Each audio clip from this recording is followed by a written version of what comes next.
Hello বন্ধুরা, সকাল সকাল চলে আসলাম গাইঘাটায় আর্টিকা গাড়িটা নিয়ে। গাড়িটির ম্যাট, সিট কভার সব কিছু করাতে। তো বন্ধুরা, এই যে আমাদের আর্টিকা গাড়িটির কাজ চলছে। বন্ধুরা, সামনে বাম্পারটা লাগিয়ে লুকটি কেমন লাগছে কমেন্টে একটু বলবেন। এই ম্যাটটি আমাদের গাড়িতে সেট হবে। তো বন্ধুরা, দেখতেই পাচ্ছ এখানে দুই দাদাভাই মিলে গাড়ির সিট খোলা শুরু করে দিয়েছে। তো আমাদের প্রায় সিট খোলা হয়ে গেছে। দেখতেই পাচ্ছ সিট খোলার পরে কেমন লাগছে গাড়িটা দেখতে, একটু কমেন্টে জানাবেন।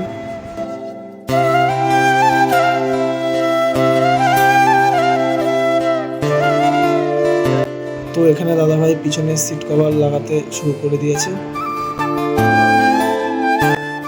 তো দেখতে দেখতে রাত 8টা বেজে গেছে, এখনো ম্যাটও লাগানো হয়নি। দাদাদের 8টা পর্যন্ত ডিউটি, 8টার পরে ডিউটি শেষ। তাই দাদারা বললো কালকে করে দেবে। তো আজকের ব্লগটা এই পর্যন্তই, দেখতে থাকো নেক্সট ব্লগ।